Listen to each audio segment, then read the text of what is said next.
Welcome back to Half the Battle. I'm your host, as always, Daniel Levy, your co-host, Shaq. We're going to be talking UFC Vegas 22, Derek Brunson versus Kevin Holland. And Shaq, it's going down tonight in just a few hours. You got Derek Brunson potentially welcoming Kevin Holland to the top five. You already know the deal. Only a select few individuals get past Derek Brunson, and when they do, they usually go on to do some big things, Shaq. So the question is Kevin Holland one of those guys? Derek Brunson, he's been, at the highest level in the middleweight division for a very long time, but we know what type of fight this is. They're trying to see if Kevin Holland, a.k.a. Big Mouth, is ready for prime time. Derek Brunson, he's fought some of the best guys in the world. Kevin Holland's coming off a very viral knockout. He's got the fans behind him, so this is a good matchup, and stylistically too, because we know Kevin likes to play off his back, and Brunson's a good wrestler, and we know that Kevin's striking's improving, and we've seen Brunson in the past have trouble, so I'm excited. One difference here is that this is the best version of Brunson we've ever seen. I think the biggest difference is that it's not like he's changed his style dramatically. It's just he's a lot more composed than he used to be. He's not getting sucked into the trash talk, but Kevin's talking is unlike anything I've ever seen or heard before in all my years watching the sport. Shaq, did you see that little video the UFC put out of all the clips of Kevin talking during his fights? Yeah, but this is something I've known from day one, even from his Bellator days. I know when he fought Jeff Neal on the local scene, he cut a very good promo in the lead up to that one as well. So I'm excited for Kevin Holland. It's going to be a hell of a fight. And for Brunson, he's been saying he wants a title shot for like the last half decade. You beat Kevin Holland back-to-back with Edmund Shabazi, and that's a big step in the right direction. That'll put him in a title eliminator type of fight. So regardless, the winner is going to take a big step up the ladder. So we're going to break down this whole card start to finish. But first, we got to give a shout-out to our sponsor, Manscaped. And is there anything better than fresh mowed grass at the ballpark on opening day? How about freshly groomed balls? Our sponsor, Manscaped, the global leaders in below-the-waist grooming, are here to help you strike out your bush for good. It's a whole new balls game, folks, and Manscaped is trusted by over 2 million men worldwide. Join the movement. Get 20% off and free shipping with the code BATTLE20 at manscaped.com. And I'm telling you, these products are no joke. So easy to use, and I have all the confidence in the world with the best tools for the job at Manscaped. And, look at Kevin Holland. He got sponsored by Manscaped. Now he's in this main event. You look at Max Holloway breaking significant strike records since he got that Manscaped sponsorship.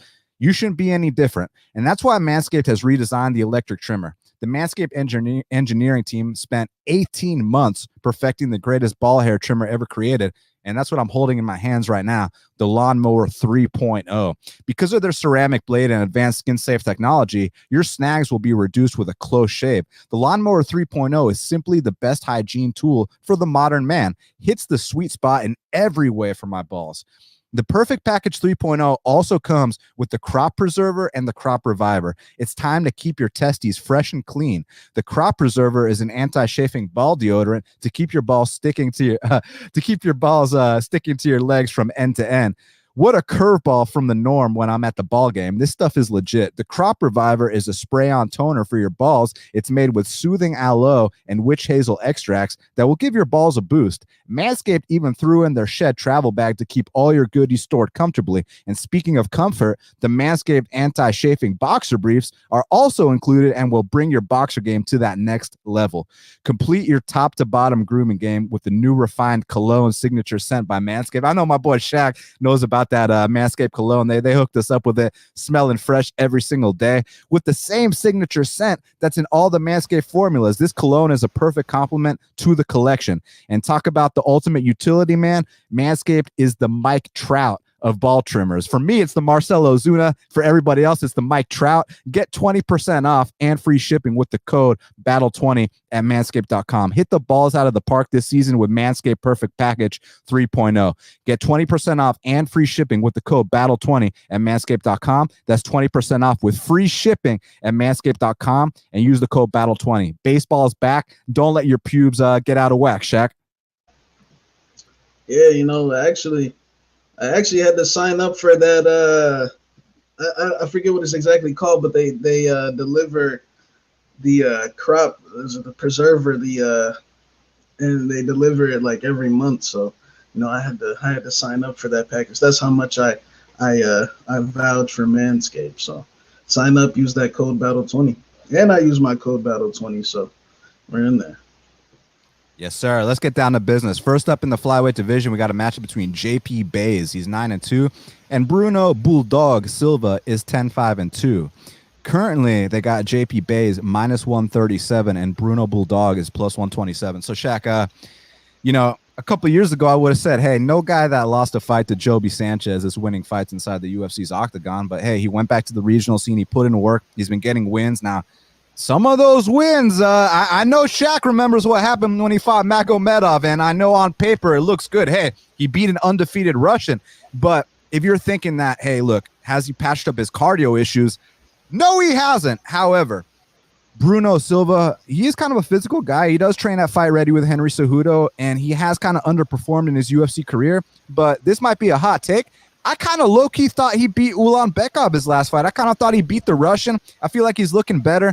It's just, he's fighting a much more physical guy, and I think that he's going to have to weather a serious storm here. So I kind of see JP Baez getting off to a big lead, maybe even getting an early sub, and then Bruno maybe comes back late second and then takes over the third round, and I think they're going to give the decision to JP Baez. So I'm going to go with JP to get this one done, Shaq. Yeah, I see Bruno's a popular underdog, and I see the improvements. I think he's fought tough competition, Khalid Taha, David Dvorak, and the Russian, in which I agree. I think he won that fight. He's actually not training at Fight Ready anymore. He can't. Not everyone can afford. You can't afford to train at Fight Ready when you're 0-3. So I think Bruno is showing improvements. There's just no evidence to say that JP Baez can fight for 3 rounds. I don't know. Maybe he can. It seems like he comes out with the same game plan every fight, try to overwhelm the guy with the wrestling, some big takedowns. Even in that Joby Sanchez fight, he was only 21 years old. So, sometimes young kids pull, big mistakes. It happens from time to time. But I'm going to go with Bruno Silva. I think that he is going to capitalize in the second and third rounds. And I think Bruno I've never known him. I know Taha submitted him in the third round, but that was after he took a pounding on the feet, and he was already kind of. I think Khalid Taha actually missed weight for that fight as well. So he was dealing with a much bigger man, and just look at the durability of Taha. Taha fought Ione Barcelos. I was sitting there wondering what the hell what it was gonna take for him to stop fighting and quit. But I see why they call him the Warrior, man. So I'm going to go with Bruno Silva. I think he's fought tougher competition. I honestly think he's got a better skill set throughout the 15 minutes. I mean, he was picking up that Russian with single legs and dumping him. So I'm going to go with Bruno Silva. I think he's paid his dues. He's fought the tough competition. He's getting another chance, and I think tonight's his night. So I'm going with Bruno. Now, before we talk about this next fight between Montel Jackson and Jesse Strader, do us a favor, hit that like button, hit that subscribe button. We truly appreciate it. Now, next up in the bantamweight division, we got a matchup between Montel Quick Jackson, he's 9-2, and Jesse Strader is 5-1. Currently, they got Montel Jackson -615. The comeback on Jesse Strader is +410. So, man, I'm kind of worried that Montel Jackson might become kind of like a waste of talent. And I'm really worried about that, because when you hear about the kind of expectations that I had for this kid, I mean, I thought this guy could be a top 5 guy, maybe even a future world champion. He's got all the physical tools. He's well-rounded. And he's you see little moments of greatness here and there. But, I know that when you talk about social media and Instagram and stuff, you can choose what you show the world. But what he chooses to show the world leads me to believe that maybe this guy isn't all in, and that's honestly worrisome, because it's you're so damn talented, but why am I seeing Montel on the street drinking 40s with his homies? Why am I seeing Montel with a gun tucked into his pants? Are you a pro fighter or are you a gangbanger? Listen, it's probably not going to make a difference here against Jesse Strader. By the way, you guys got to see Jesse Strader's fight against Marcelo Rojo, the kid that fought Charles Jourdain. Great 1-round fight, but Jesse Strader's in over his head here. He's going to get his ass beat in this fight. It's just after that, what's going to happen after that? Because listen, I don't care what anyone says, that Montel Jackson fight versus Brett Johns, that was a stunt and a half. That was a stunt of epic proportion. The fight starts off, Montel Jackson, he drops him, he's destroying him. It's looking like a mismatch. And then he completely stops fighting, Shaq. I mean, this wasn't even about, Brett Johns pushing that pedal to the metal. You look at the strike counts, Brett Johns lands less than 20 strikes in round 2 and 3. He kind of just pinned him up against the fence for the last 10 minutes of the fight. Montel stopped fighting. It was quite bizarre, my friend. And I got nothing against Brett Johns. I bet on Brett Johns against Gravely. I like Brett Johns, but I need to see, I need to see Montel wanting this shit, but he's going to beat Jesse Strader. I'm just worried moving forward. But this fight, probably a knockout, probably a submission, but no matter what, a domination by Montel Jackson here, Shaq. Yeah, all those things you said, they're just not going to matter here because he's fighting Jesse Strader. So it's an easy fight for Montel. Montel could win this fight off the couch drinking 40s. I mean, just had some oxtail and curry goats from the Jamaican spot, man. He can do whatever he wants. He's going to beat Jesse Strader here. But, yeah, moving forward, I don't know, man. Montel, like you said, that last fight was very disappointing. Brett kind of stalled him out the last two rounds. Montel, he got clinched up, but Brett Johns is like a top 20 guy. So I mean, maybe it's just growing pains. But Montel, yeah, he's got to stop. He's got to stop getting on Instagram live on the block in Milwaukee, with the strap out and hanging out with crackheads and shit. But he's got to stop doing that shit. But he might get a 50K bonus tonight, man. Jesse Strader, this is the guy to have a highlight reel finish against. So. Now, next up in the middleweight division, we got Trevin Giles. He's 13-2, and Roman Dolidze is 8-0.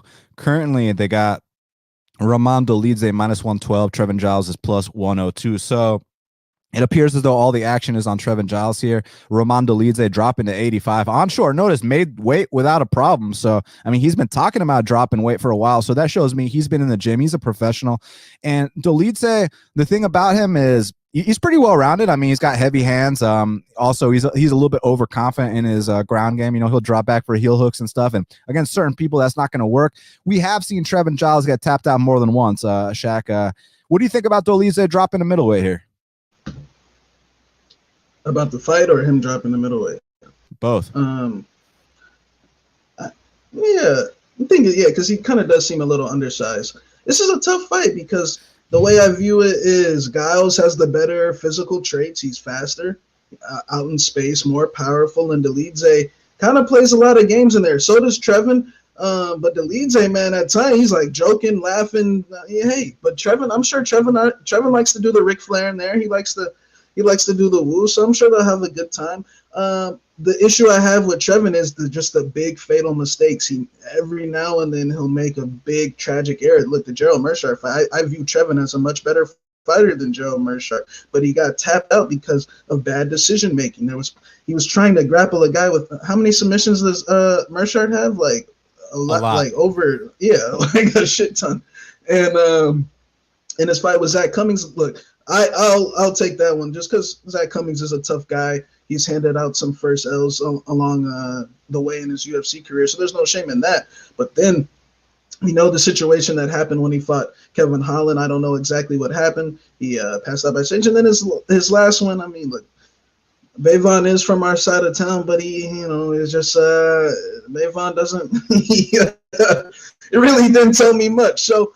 Look, I think that Dolidze should probably be the slight favorite just because he's well-rounded. It seems like he makes less mistakes when he's focused, but he needs to cut the laughing and playing around, dropping for leg locks, some of this funny things. But the fact is, if he takes all that bullshit out of his game, I think that he can be a better decision maker and slightly win this fight. But I'm not confident just because Dolidze, honestly, I don't think he's a future 15 guy like how they're projecting, or a top 20 guy. I don't think he's honestly that great, anything special. Got some good little tricky submissions.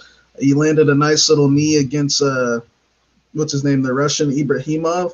But I'm not so sold on him, in the general scheme of things. But I'm gonna pick him to get this one. But I'm gonna say by close decision.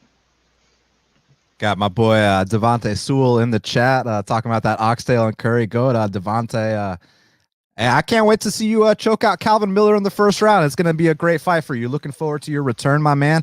But, man, as far as this Trevin Giles versus Roman Dolidze fight is concerned, Trevin Giles has a lightning fast jab. He's very experienced. I mean, we're talking about a guy that beat Brendan Allen and Ryan Spann on the regional scene. So he's already been in there with some top competition. And Roman Dolidze, I mean, I know that it kind of rubbed a lot of people the wrong way, the way he acted in his last fight. You know, he's beating the dude up and he's talking to his coach like, hey, coach, should I submit him? You know, and he drops back for a leg lock. Like, I mean, that shit's entertaining to me. And the thing we can't forget is that this is a two-way street. I mean, Trevin Giles is out here going woo in the middle of all his fights too. So it's not like Roman's the only one out here fucking around.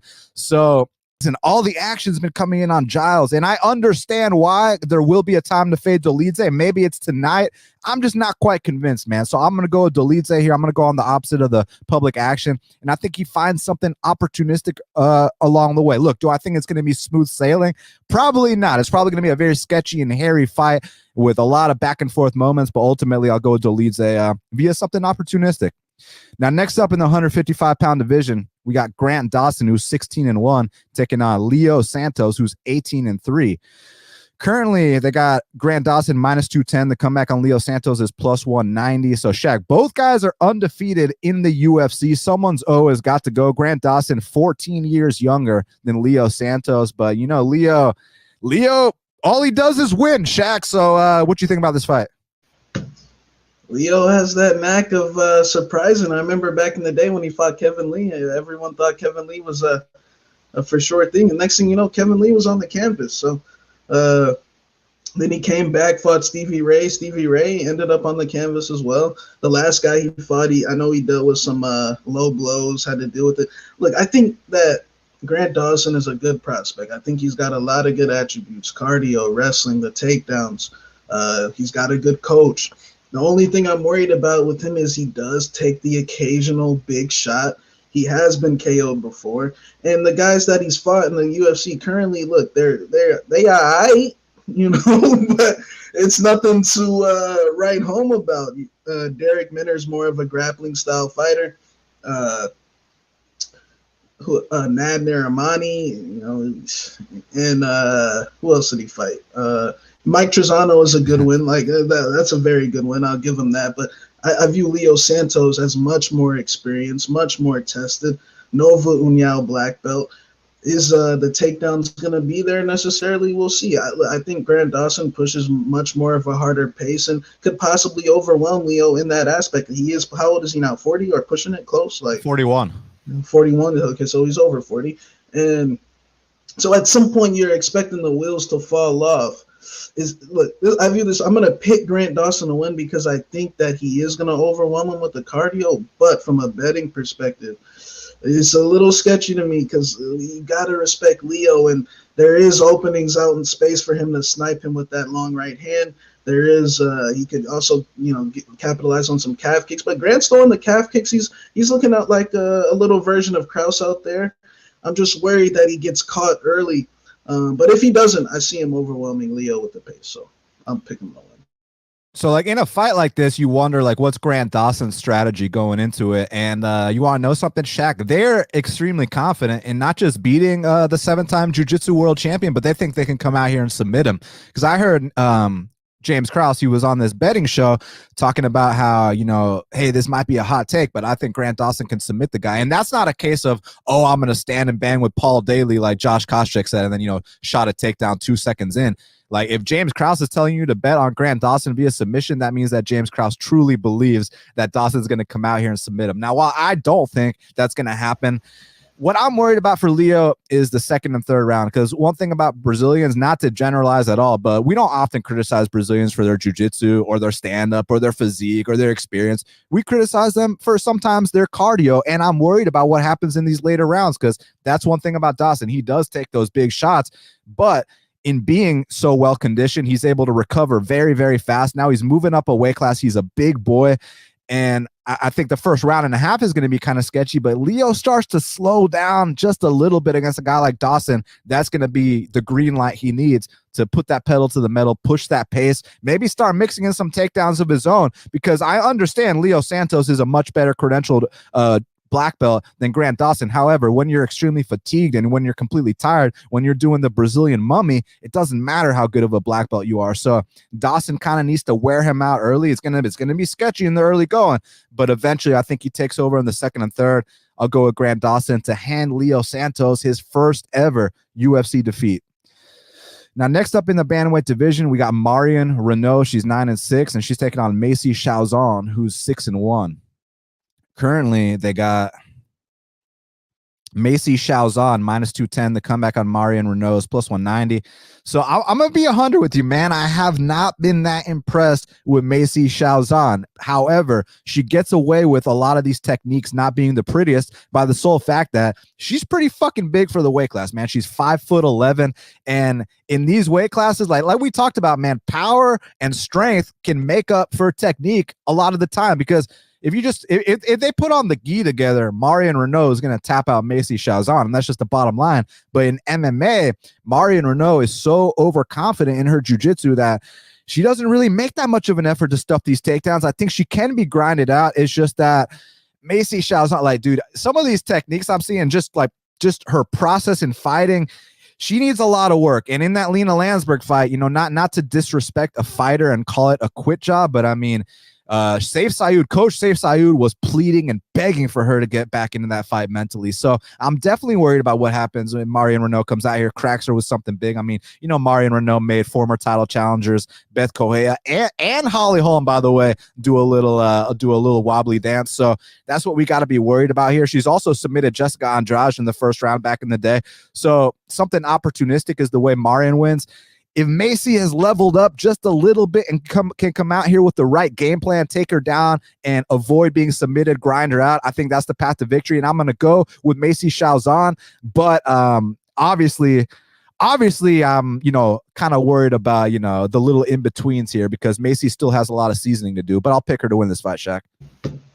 Yeah, I think that seasoning has been done. I think that seasoning is kind of similar to her teammate Kennedy, coming off over a year layoff, a lot of training time, a lot of practices, a lot more time to get comfortable, a lot more time to finally realize what your skill set is. And I think it's going to come to fruition on Saturday. Marion Renault has fought some very tough competition. Kunitskaya, Andrade, like just the girls you mentioned, Raquel Pennington. These are all top 5, top 10 level girls. So 100% she's got the experience advantage. But I just think that at 43 years old, it's going to be tough to really dig in the trenches in those late rounds, kind of like how you saw in their last fight. I mean, things are very bad in the end in that Raquel Pennington fight. But Raquel Pennington is a good fought for a title at one point. So, yeah, I think that the performances, if you just watch the tape, probably haven't lived up for Schauzon to have confidence in her. But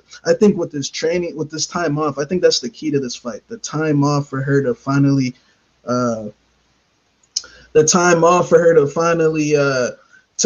just practice and get more comfortable, man. You need that practice time. Look at Kennedy. He was fighting an inexperienced guy, but just more comfortability, man, because he finally let his hands go. And I think it's going to be something similar here. And not to mention, there's a big hole in Marion Renault's game. That's the wrestling. And Saif Saud, he's been known to call switch ups at times and switch up the game plan and go for the takedown. So I wouldn't be surprised if he did that here. So I'm going with Schauzon for the win. A shout out to our new subscriber, Into Thin Air. He said, can't spell Chandler without Gaethje. Great show, new sub. Thank you very much for subscribing. Everybody else, give us a like and a subscribe. Now, Shaq, next up in the heavyweight division, we got Tai Tuivasa. He's 11-3. He's taking on Harry Hunsucker, who's 7-3. Currently, they got Tai Tuivasa -445. The comeback on Harry Hunsucker is +395. So I've been asked a lot, does Harry Hunsucker have a chance in this fight? Yes. However, his chances in the first 2 minutes. After that, it goes out the window, because Harry Hunsucker is what we like to refer to as a suicide mission type fighter, a kamikaze type fighter. He's going to go out there. He's going to throw big bombs, and either you're going to get knocked out or he's going to get knocked out. This guy's never been past the first round. And in fact, he's been knocked out by a few UFC vets, lower level vets, albeit, whether it's Jared Vandera or Dontel Mays. So, I mean, look, he rebounded from his Jared Vandera fight. He knocked some dude out in the first round, but now it's time to get back to reality. Look, Tai Tuivasa, maybe he underperformed in some big fights, but keyword, big fights. This is the kind of fight he's going to come out here, tee off on the guy. I mean, Tai Tuivasa, he's got a little bit of that, that Mark Hunt type style, very influenced by him. You know how they do down under. He's a very tough guy. I think he's going to come out here. I think he's going to throw a big left hook, set him up with the uppercut, maybe the overhand, chop him down with leg kicks. Bottom line, I got Tai Tuivasa via first-round knockout, and we're going to be seeing a nice little shoey live on ESPN tonight, Shaq. Yeah, Ty's not losing to this guy, man. Like, there's no chance he loses to this guy. We're talking he lost to Spivak. Y'all know how high I am on my boy the polar bear from Moldova. I mean, look at he's out here. You saw what he did his last fight to Bandera, left him in a pool of blood. And Blagoy, Ivanov, Arlovsky, JDS. I mean, the dudes he's been in there with is just completely different ball game. Yeah, so I see him running through this guy Harry Hunsucker, and maybe they can do Harry Hunsucker versus Vellante, or who's a bum heavyweight? Jay Collier.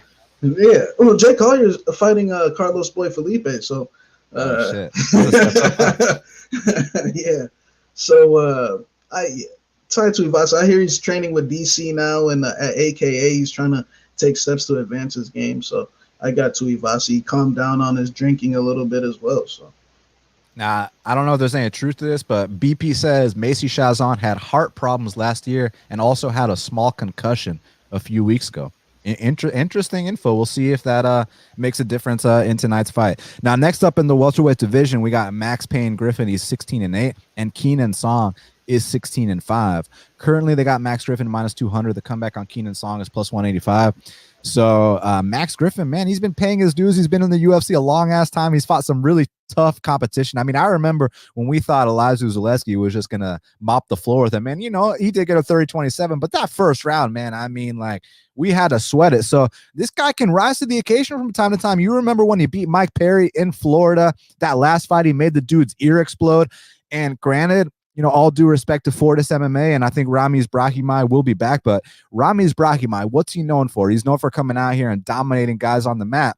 And Shaq, not how many takedowns did he land, how many did he shoot? He shot 0 takedowns in that fight against Max Griffin. So to me, I don't put as much stock in that performance, because it was almost like Max Griffin was fighting against a punching bag. Like I told you, we saw Ramiz Brahimaj in every single fight on the regional scene take these guys down. And even if you can't finish, like, at least you tried. And if you gas out as a result, like I said, at least you gave it your best effort. Whereas in this fight, he didn't shoot a single takedown on Max Griffin. So that's why I'm not putting as much stock. And then with Keenan Song, we can say, hey, he fought Callan Potter, which I understand. But there were little things in that fight that I liked. The fact that he went forward the entire time. He was active the entire time. He added some new elements to his game. I know you saw those Conor McGregor shoulder strikes that Keenan Song was throwing. So basically what I'm trying to get at is, oddsmaker said minus 127 Max Griffin. They were saying, look, a slight lean on Max Griffin. But now we're dealing with minus 200. Do you agree with the public action, and who is your pick in this fight?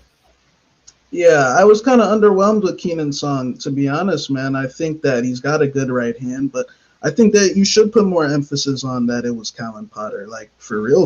I think, like, you have to put emphasis on, like, look at Maki Pitolo, for example. They keep betting him in these fights.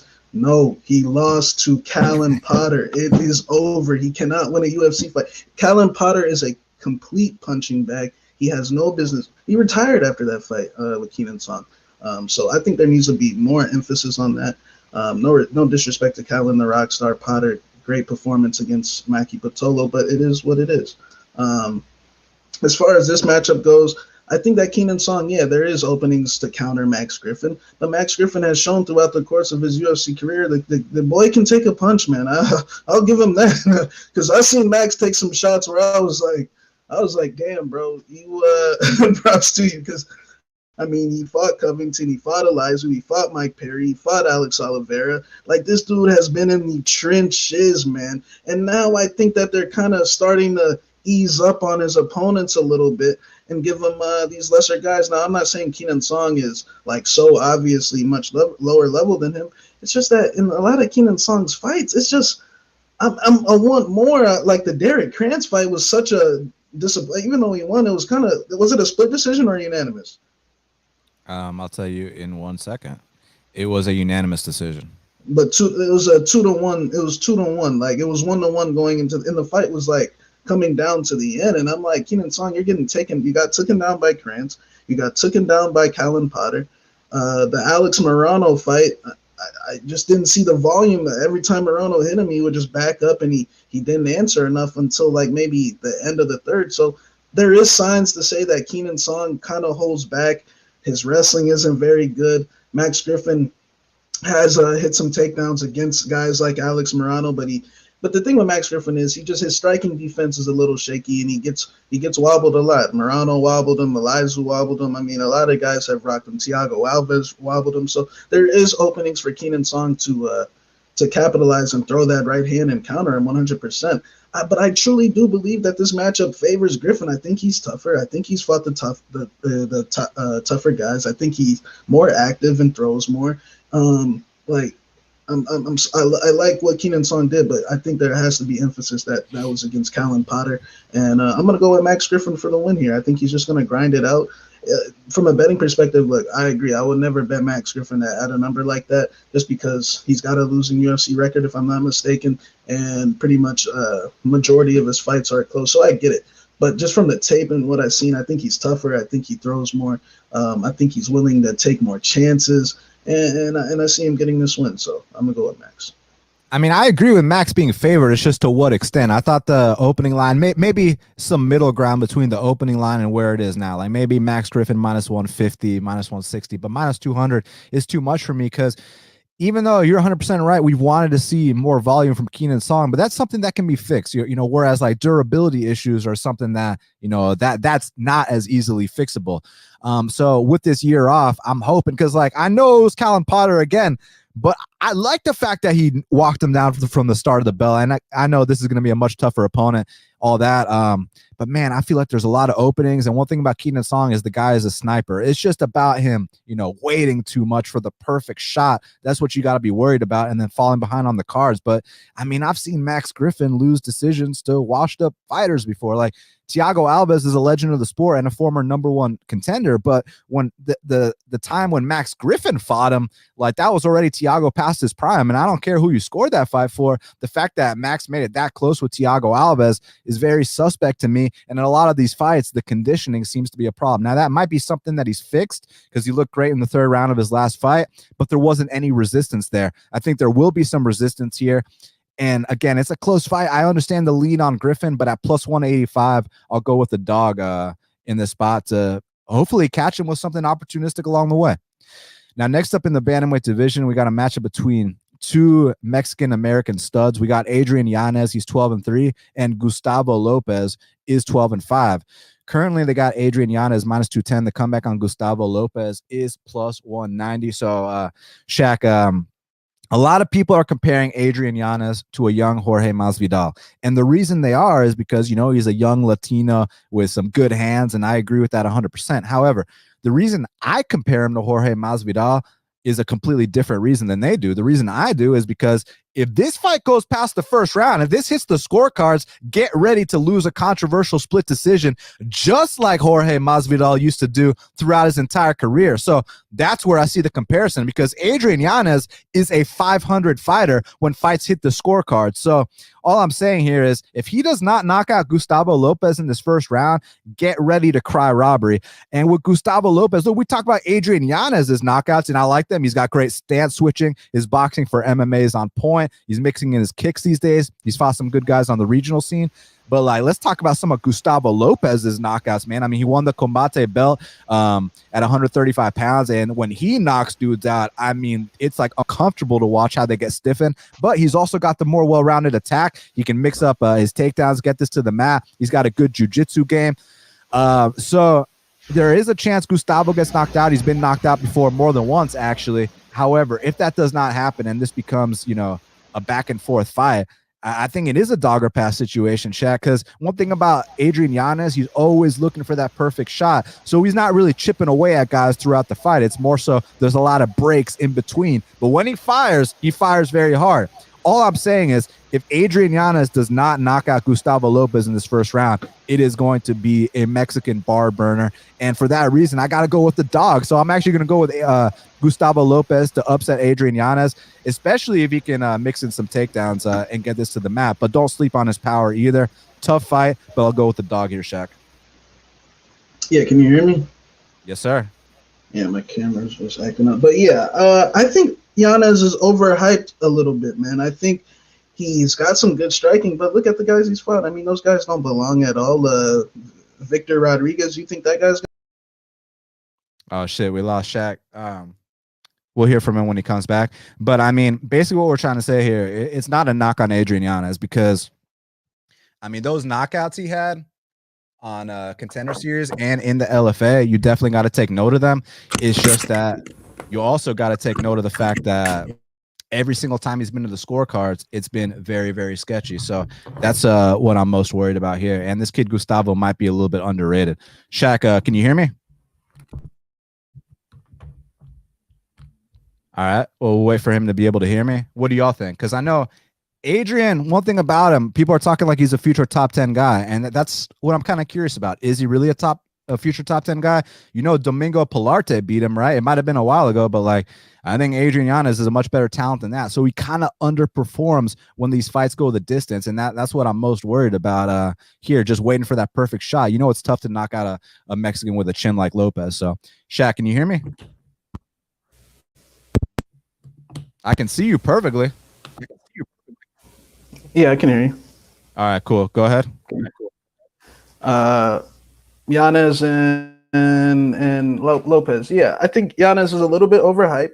He's got some good hands, but the guys that he fought are nothing to write home about. I think the hype is a little bit too much. I don't see, like, I just feel like every single week, Daniel, like there's a prospect on the card that they're saying is a future top 10, top 15 guy that, you know, hasn't fought anybody. The last guy he fought, do you think that guy's gonna win a UFC fight?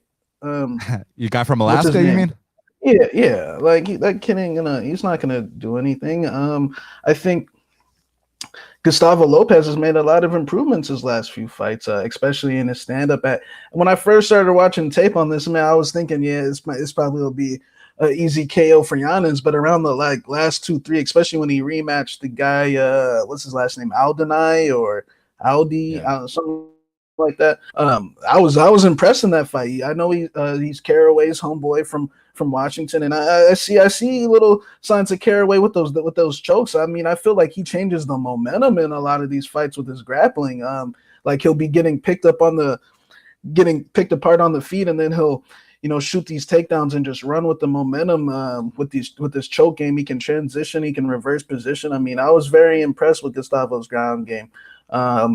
And I've seen Yanez struggle with the wrestling when he fought Miles Johns. I don't know if you remember that fight, but him and Miles Johns, they fought for the LFA title, and he cracked. I think he might have even dropped Miles or hurt him like early in the fight, but then he just kept getting cleaned against the fence, kept giving up the takedowns, and we'll see if it can definitely be worked on.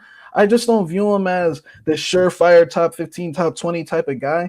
But we'll see. I think this is a tough fight. I'd be lying if I said there isn't openings for him to crack Gustavo. But if he's overconfident, thinking that on the feet that this matchup is a walk in the park, Gustavo does have the power to possibly knock him out or even wobble him. And I do see holes. In that fight against the Alaskan guy, I mean, he was kind of swinging big, wild, loopy, kind of getting overconfident.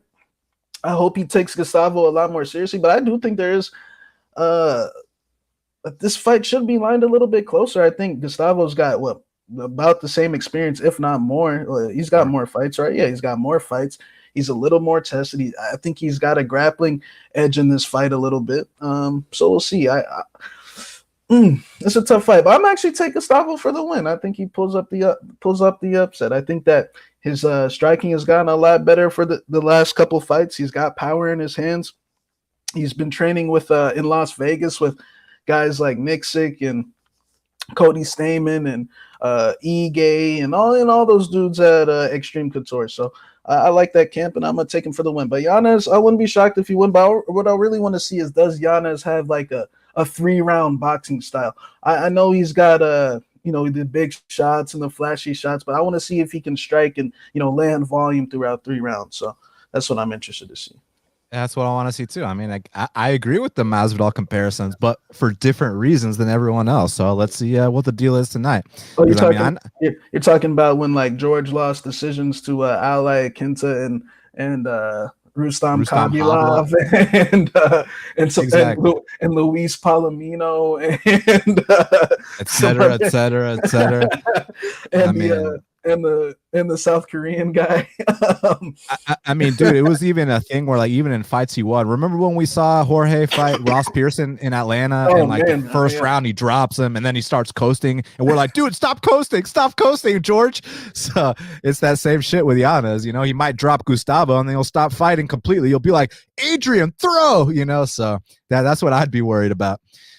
Featured bout in the strawweight division, we got Cheyenne Baez. She's 5-1. She's taking on Montserrat Ruiz, who's 9-1. Currently, they got Cheyenne Baez -315. The comeback on Montserrat Ruiz is +285. So, interestingly enough, I actually think this is a tougher fight than the Kay Hansen fight. The reason why is because Kay Hansen is kind of one-dimensional, kind of like not really a threat on the feet, has a good head and arm throw, and then on the mat, Kay Hansen's a problem, whereas Montserrat Ruiz also has a bit of that head and arm throw type thing going on, but she'll actually come out here and throw bombs on the feet. She's tough. She's Mexican. She comes to fight. She's been in there with UFC vets. I saw her fight with Daniel Taylor, and I was like, you know what? Like, let's give this girl a shot. Like, I didn't think that she was like, I don't think she doesn't belong or anything like that. Like, I think that Montserrat Ruiz belongs in the UFC. So here's my thing. Cheyenne Baez might be 10 times better than Ruiz, and she still might lose this fight. And let me explain what I mean by that. For some reason, and I don't know why, maybe you know the method to the madness, but for some reason, a lot of these girls that have been so damn impressive on Contender Series, they lay an egg in their UFC debut. You look at Tyler Santos, you watch your Contender Series fight, you're thinking, hey, this is a future top 10 fighter, and now she is a top 10 fighter, but she goes in there against Barella, and we're thinking like, I mean, the tape will tell you that Tyler Santos is going to kill Barella, like destroy her. It's going to be the easiest money you've ever made, and that fight wasn't even about what Barella did, right? That fight was Tyler Santos laid that UFC debut egg, and simply didn't fight. Then you look at De Paula, goes out there on Contender Series, lands over 100 significant strikes, looks like, hey, she might be a future top 15 fighter, goes in there against a washed up fighter in Jinh Yu Frey, who, and this wasn't even about Jinh Yu Frey having some career defining performance. Like, Jinh Yu Frey will not be in the UFC this time next year, just like Mauro Romero Barella. And De Paula laid that debut egg. So now with Cheyenne Baez, not only is she making her UFC debut, not only did she look fantastic on Contender Series, but she's actually cornering her husband earlier in the night. So she's going to have to go through a little bit of an adrenaline dump. And let's say JP gets submitted. Let's say JP gets knocked out. Is Cheyenne going to be able to get her head back on straight to come out here and fight? Because one thing about Ruiz, she might not be the biggest, she might not be the strongest, but she will come to fight, Shaq. So look, Cheyenne Baez is better than Ruiz. She's got better volume. She can keep the fight standing. I think she should win this fight. It's just, is she going to come out here like Tyler Santos and De Paula, lay that debut egg, and let someone that's not even on her level come out here and beat her? Yeah, I was actually thinking about that earlier in the week. I was thinking, if JP gets starched or submitted, should that line be coming down a little bit? Just because, man, I think that's a big risk cornering him up. But if he wins, then I guess that'll be a good moment, I guess. But it's a big risk. We'll see what happens. But yeah, as far as this fight, I think Cheyenne throws a lot of punches, a lot of volume. But I think, honestly, man, to be honest, I think that she could possibly – I don't know if tonight's going to be that spot, but in general, moving forward, I do think that she is a tad bit overrated. I think she throws a lot of punches, and I think that her fight against Contender Series was a good showing, but that girl she fought is really no threat at all. And she was kind of just recklessly coming in the pocket, letting off on 4 or 5 punch combinations without anything in return. And if you try to do that in the UFC strawweight division, eventually you're going to run into trouble. Somebody's going to make you pay. And I haven't necessarily seen enough against, the best girls, the player. Because she is like what, -3 something, right? Like minus 3 like high threes, right? So I'm not so sure she can back up the line. Look, Montserrat is a tough Mexican, very durable. I see Cheyenne just throwing more punches, landing more punches. But I think it's going to actually be a good fight, man. Like a possible one where Monstrat even wins a round going into the third round, and maybe you're sweating a little bit. It just depends on what happens with JP's fight, because if JP gets guillotined or choked out or smash mounted, I mean, Cheyenne better be looking to hedge or something, man, because we'll see. But I think Cheyenne's going to win, but moving forward, I think you got to be careful with some of these, female like prospects, just because they say all of them are the next best thing. Whether it's, I remember when Marina Rodriguez, her fight off the Contender Series, she fought Randa Marcos, who looked like not very good up until that point, and she kind of laid an egg in that spot too. So we'll see what happens. I think I didn't give a pick. My pick is Cheyenne Baze. It's just my concern is what I told you, the Tyler Santos versus Barella or De Paula versus Jinyu Fry type situation. It's like you are better than Ruiz. You are the clearly better fighter here. You should be favored and you should win. It's just, are you gonna pull that UFC debut stunt, lay an egg? Hopefully not. So my pick is Baez, but that's obviously my concern. Now, man, I just got some bad news. Gregor Gillespie, Brad Riddell got canceled due to COVID protocols. I don't know from which side or whatever. It really sucks because I was looking forward to talking about that fight. Man, I was looking forward to talking about that fight because, like, who's your pick? My pick was Gillespie, but it was like not as confident as everyone else. And the reason why is because I thought Gillespie was going to come out here and obviously he's going to out grapple Brad Riddell. He's got much better wrestling than him. I was just worried about like what we talked about on the phone the other day. Like, hey, let's say he takes him down 3 or 4 times. They get back up and have one little stand-up exchange. Not that Riddell is just going to knock him out in that one exchange, but like, man, Gillespie gets tagged up a lot in a lot of his fights, man. Not just the Kevin Lee fight, like even against like Jason Gonzalez and shit. So I agree. Like, if you got minus 150 on Gregor, minus 170, okay, that's a great price. But like now, minus 250, minus 270, I thought it was getting kind of out there. So my pick was going to be Gregor, but I was getting kind of sketched by the price and all the action on him, Shaq. Man, I was actually going to roll with the underdog, man. I was actually going to take Riddell. And my breakdown for this fight was, look, if Gillespie clings on to him, whatever. Like, but at this, it's plus 200 now, right? Like, once it hits plus 200, and then it was like green light Riddell for me, just based on the fact that Gregor Gillespie he was not a top 15 guy. This guy was severely overrated. He beat Jason Gonzalez and got tagged a bunch by Jason Gonzalez. He fought Yancy Medeiros, and Dan, I mean, when's the last time Yancy Medeiros looked good? I mean, I can't tell you. And then time ago. He fought Ronaldi, Holbrook. Like, this guy was severely overhyped. Kevin Lee is a good fighter. But, Dan, you ever seen Kevin Lee just come out and finish dudes in the first round? No, Look, when Gregor Gillespie, when Kevin Lee is out here standing in the pocket with you and knocking you, I think there's Gregor Gillespie's striking is not very good. But look, if he clings to Riddell, props to him. But playing it at minus 150, in my opinion, is playing with fire. Just because Brad Riddell throws those impactful, long, crucial shots. Like, he might land a severe body shot in the first round. He stopped Keenan Song with the body shot. But even though you might get him down and cling on to him, it's about just waiting him out until he can't do it anymore. And he's a big boy, cuts a lot of weight too. So I honestly thought Gillespie would win the first round, maybe even the second, but towards the end of the second, he'd get tired. I think that Riddell, he fights with a lot of spirit. His last fight was a good prep for this fight, but we'll see. I'm sure they'll rebook it in a couple of weeks. So yeah. But at plus 200, man, I thought Riddell was the side, but we'll see.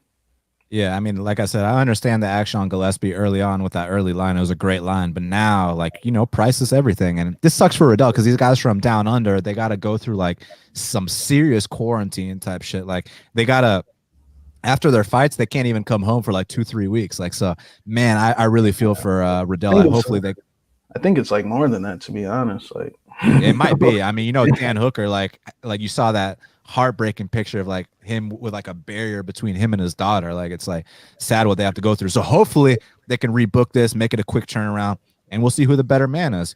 But now it's time to talk about the main event. Before we talk about the main event, thank you very much to everybody who's here with us. Do us a favor, hit the like button, hit the subscribe. We truly appreciate it. Now let's get down to business, Shaq, because the main event of the evening in the middleweight division, we got Derek Brunson. He's 21-7. He's taking on Kevin Holland, who's 21-5. Currently, they got Kevin Holland -175. The comeback on Derek Brunson is +165. So this is the best version of Derek Brunson we've ever seen. The reason why is he's a lot more composed than he used to be. He's not coming out here charging as recklessly as he used to with his chin straight up in the air. He's not redlining like he used to. He's not losing his cool. So that's good. However, people acting like the durability issues are gone, that's complete bullshit. The durability issues are not gone. It's just his lack of composure is gone. He's coming out here. He's a lot more focused than he used to be. But you look at these guys he's been fighting, Elias Theodorou, let's not even go there. Ian Heinisch. Now, funny enough, if you go back and you hear my breakdown of that fight, I picked Ian Heinisch via first round head kick knockout. He goes out there, actually drops him with a head kick. I thought that prediction was going to come to life, but you guys know Ian Heinisch is not a top 10 fighter. He got grounded out. Edmund Schauzon. Look, the kid's talented, but we all know what happens every single time Edmund Schauzon goes past the first round? Fights get sketchy. I mean, he's only been past the first round twice against Darren Stewart, and we'll talk about Kevin Holland's Darren Stewart fight in a second, but you guys remember Edmund Schauzon versus Darren Stewart. He was barely holding on in that fight, and then the only other time he went past the first round besides that was the Derek Brunson fight. So Edmund Schauzon, look, one thing about Holland, he's not a 19-year-old kid who's 11-0 like Schauzon, and I know he's not really 19. He's like 23. I'm talking shit, but still, Kevin Holland's not a kid who has only had 11 pro fights. Like, Kevin Holland's had more wins than Edmund Schauzon's had fights, period. So Kevin Holland's a much more experienced guy. He's paid his dues. What I'm worried about is this, Shaq. Kevin Holland is so damn confident in his jiu-jitsu that he doesn't even give a fuck about stuffing no takedown. Like, he wants to fight off his back, and I'm not sure you want to do that against Brunson. Like, I know that Jacare fight was spectacular to watch. However, I'd be lying if I didn't say that Jacare is completely washed up. And I know Jacare knocked out Brunson twice. It was just a completely different era, though, of when they fought, because Jacare wouldn't be caught dead getting knocked out on top of someone. And you know what's funny about me saying that, Shaq? You know what's really funny about me saying that, Shaq? Is that Gegard Mousasi knocked him out with an up kick, right? But what I'm trying to say here, though, however, is that Jacare on most occasions is very heavy on top, and stuff like that wouldn't happen. Like, you saw how he reacted to that one punch, the first punch that landed. I just didn't like those reactions. Now, could that happen to Brunson? Just like whether it's on the ground or on the feet, Brunson, takes a big punch and doesn't have his equilibrium about him, possibly. But I do think that this is going to be a much tougher fight. But I do got to go with Kevin Holland. Look, I've been high on this guy since before he was in the UFC. I thought the war on Holland has always been, this guy is extremely talented. There was just questions about, if he takes it as seriously. He's that talented guy that doesn't really work hard. But I heard that after the Brendan Allen fight, he started working hard. Now he's taking it seriously, and you see the results since. And I want to make an excuse for the Darren Stewart fight, and this might come back to bite me in the ass, but I think there might be some truth to it. So Kevin Holland's had 26 pro fights, and I've probably seen like 20 of them. And in the 20 fights that I've seen of Kevin Holland, I've only seen him have 2 knee braces on in one fight, and that was the Darren Stewart fight. So I have reason to believe he might have been injured in that Darren Stewart fight, because I've never seen Holland with 2 knee braces on in any other fight. And that being said, I still thought he clearly won the first 2 rounds. He lost the third, definitely. But like, me and you were in attendance when Derek Brunson got blown out the water in the 3rd round against Yoel Romero. So it's not like Kevin Holland's the only one who's got cardio issues down the stretch.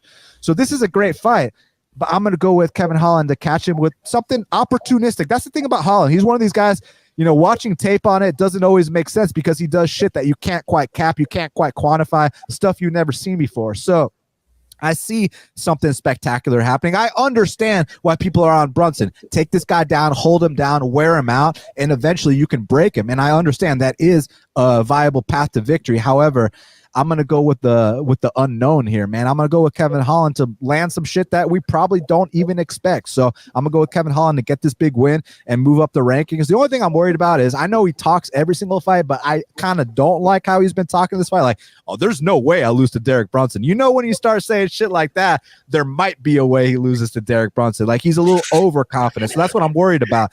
But I'm still going to pick Kevin Holland. Let's see what happens, Shaq. Yeah, I was gonna mention that, man. Look, I think things are trending Holland's way. A lot of signs. Look, this is almost a setup fight. This is trying to get Holland the win here. The thing is, I'd be lying. And look, I know you guys have heard me say this hot take for a while, and people have actually even messaged me and said I'm crazy, but I honestly think that Jacare's MMA jiu-jitsu is overrated, man. I think that, like, he's a jiu-jitsu and MMA and jiu-jitsu and you know, and the gi is two different things. And I think when punches are involved, I've seen Jacare have dudes fully mounted and slip off the back, like all these things several times, man. And that's just my take about it. So, and I think Kevin Holland, that was a great creative knockout, but like you said, Jacare is completely washed up. And I mean, Jacare, he's still signed, right? Yeah, he didn't get cut. I'm tripping. But, unless they haven't let him know. Oh man, you know they haven't let him know yet. But yeah, I think I'd be lying if there wasn't a path for Brunson here, and I do think this number is a little much from the betting side of things for Holland. He gives up takedowns every single fight. Brunson, this is the best I've ever seen him. Whether it was Elias Theodoro or Ian Heinisch, sure, but Edmund Schauzon, I think he deserves a little bit more credit for that win. I mean, he was a serious underdog in that fight. Edmund Schauzon, I mean, everyone was saying he was the golden boy. He was he was the future one, and sure, every time he gets out the first round, but we've seen Derek Brunson get KO'd stiff in the first round so many times that we just automatically assumed, okay, Edmund Schauzon will do the same thing. Now, Kevin Holland is a lot more tested, a lot more experienced. He's got 5 losses. Kevin Holland fought Rafael Lovato, you know, when he was like super young. Like Kevin Holland has seen that Texas MMA scene. It ain't no joke, you know. They actually like can't fight cans. They have to fight real dudes. So I think Kevin Holland, I'm gonna pick him to win this fight, but I have a lot of concerns with the way he's talking. I think he's a little overconfident, and I think he's, you know, with the whole some of the, like, these are the quotes you see right before they take a humbling ass whipping, you know, like he's messaging Derek Brunson. And I know Brunson, he did say that Brunson tried to like big brother him in the past and like talk to him like he was his little bro, but you know, Kevin, sometimes you got to be humble, man. I mean, look, it's Brunson. Like, he has been in the game for a lot longer than you. He was trying to use you. I think he was trying to use him as a sparring partner for the Adesanya fight. But Brunson, he's actually got a real coaching team. I mean, we know some of Brunson's local scene people, like from the NFC scene. You know, those are, no offense, great coaches. I mean, look where they got Derek Brunson. But, you know, when you're fighting guys at the high level of the sport, top notch of the game, like the Adesanyas, the Jacares, you know, those things, you need a Henry Hoof. And I think that's what's given him just a better mental state of mind currently. I mean, I'm not going to lie, man, Brunson was almost selling me, man. This dude is very composed. He's not letting Kevin, unless I don't know. I mean, usually the reason I say this because I mean, look at his Adesanya fight. You remember the shit that was going on before that, or the Whitaker fight. The Whitaker fight, like it was like the dude, like I've seen him get super carried away, like with the trash talk, and it not worked out for him. But now, I mean, Kevin's DMing him. He's you know, saying all this shit to him, and he's like, you know, he's just brushing it off his shoulder. So I applaud him. I just don't think this is the time to fade Brunson. Like, he's looking the best he ever has. He's confident. And the guys that Kevin Holland beat, look, Darren Stewart ain't even top. What's he ranked? 50, 60, like 40, somewhere in that range.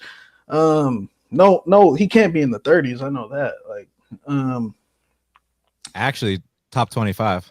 Wow. Well, that's why I tried to fade him last week, because he's severely overrated. And listen, I don't care what the unified rules said. I know I watched a fight, and I watched Eric Anders beat up Darren Stewart. So they got into a fight, and Eric Anders whooped his ass. I don't give a fuck what any athletic commission says. Between you and me, Eric got baited into that knee, but it's all good. I think that the competition level is nothing necessarily. Fluffy Hernandez, like, good guys, but they all right, you know. They all right. Buckley, like, you know, the good dudes that I expect Kevin Holland to beat. I actually bet Kevin Holland when he fought Brendan Allen, and I was very disappointed. And I'm glad to see that kind of put a fire under him, because that fight, I was like, Kevin, you just lost to Brendan. No offense to Brendan, but Kevin should have won that fight, and he knows it. But let's see if he redeems himself. I kind of feel like this could possibly be a similar type of matchup. So, and him and Brendan Allen and Brunson are actually training together. So we'll see what happens. But I'm gonna go with Holland just because I love Big Mouth, man. I love I love him talking shit, and I love the whole, dildo comments and all that stuff. So, I busted out laughing at that. So I'm gonna go with Big Mouth. He's been going off with some of the shit he says. Between you and me, he's going a little overboard this week. But I hope it works out for him. Oh, I know he's been going overboard. I mean, when he said there's literally 0 chance I lose to Derek Brunson, I was like, Kevin, stop. don't jinx yourself, young man. It's like when Alexander Hernandez makes a meme, and then you just know he's gonna lose. Now it's like, kid, you just don't get it, do you? Yeah, Hernandez thought he won that Moises fight. Yeah, it's sad. Hey, good luck in your next fight, kid. Yeah, that's all I gotta say. Because I actually thought Hernandez made improvements. Sad that he's so delusional. He looked good to me. Yeah. All right, so we gotta talk about the fight to watch and the fighter to watch. Before we do that, everybody, thank you so much for being here with us. Do us a favor, hit the like button, hit the subscribe button. We truly appreciate it. Now, Shaq, what is the fight to watch for tonight's UFC Vegas 22? My fight to watch is going to be Max Griffin versus Kenan Song. Both of these guys are Max Griffin. I mean, I've never seen Max in a boring fight, except because the Imadiah fight wasn't boring due to Imadiah. He was trying to stall, I will say, but Imadiah, it was an exciting fight. Max Griffin is never in a boring fight. Kenan Song is rarely in a boring fight. I mean, some dudes either get knocked out or he got fight of the night with Morano. So I'm expecting that to be a possible fight of the night and a lot of blood to be shed. So that's my fight to watch. For me, my fight to watch is Grant Dawson versus Leo Santos. I mean, both guys are undefeated in the UFC. Someone's UFC has got to go. And I have a feeling that it's going to be a very tactical battle. There's going to be a lot of, man, it's going to be very intriguing because you got the 7-time jiu-jitsu world champion Leo Santos, and you got this phenom, alleged phenom in Grant Dawson, who's 16-1, who's moving up a weight class. Like, I'm just very curious to see what happens. Like, is Leo going to give him that vet lesson ass whooping, or is Grant Dawson going to show him that, like, sorry, old man, but there's a new generation coming up? So for that reason, I'm very excited about Dawson versus Leo Santos. That's my fight to watch. Well, Shaq, who is your fighter to watch for tonight's UFC Vegas 22? My fighter to watch is going to be Mr. Yanez, baby Masvidal. I want to see how he performs tonight because I think Gustavo's a little underrated. I think Gustavo has some advantages in this fight, possibly. And if Yanez comes out here and starches him, I mean, he's about to get a pretty good push. I mean, they're calling him Little Masvidal. So, Masvidal is one of the biggest stars in the sport right now. So I want to see how Yanez performs against a very tough guy in Gustavo. And the bantamweight division is turning into how the lightweight division used to be, man. I mean, bantamweight division from 1 to 30 ain't even no easy fight. So I mean, you got dudes like, unfortunately, dudes like Davy Grant are out here starching dudes, man. You got man, there's so many dudes at bantamweight these days. It's crazy. Yeah, it really is. For me, and speaking of bantamweight, my fighter to watch is Montel Jackson. Listen, he's the biggest favorite of this card. I'm not going to be satisfied if Montel Jackson comes out here and wins a 30-26. I'm not going to be satisfied if he comes out here and plays this safe. He needs to come out here and destroy this guy, blow him out the water, and finish him in under 1.5 and just destroy him. And then I'll be happy with that performance and we can move on to another big fight. But like Montel, like, this is a showcase fight. This is your opportunity to show that, like, hey, I am that top prospect still. I can compete with the big dogs. Maybe the Brett Johns fight was just a little growing pains. I personally think it was a bit of a stunt. I personally think he needs to be all in, but whatever. I want to see Montel come out here and I want to see him starch this guy. So for that reason, he is my fighter to watch. Well, Shaq, we did it. It's going down tonight in Las Vegas, Nevada, live at the Apex. They can follow you at MMA Genius 05. They can follow me at Best Fight Picks. We truly appreciate everybody being here with us. Make sure you hit the like button and the subscribe button, and then also subscribe to Half the Battle on iTunes, SoundCloud, YouTube, Stitcher, Spotify, all the places where we are available. We'll be back next week for UFC 260. Shout out to our sponsor, Manscaped. Make sure you'll go to manscaped.com. Use that promo code BATTLE20 for 20% off and free shipping. And thank you guys very, very much again. And until the next time, let's cash these bets.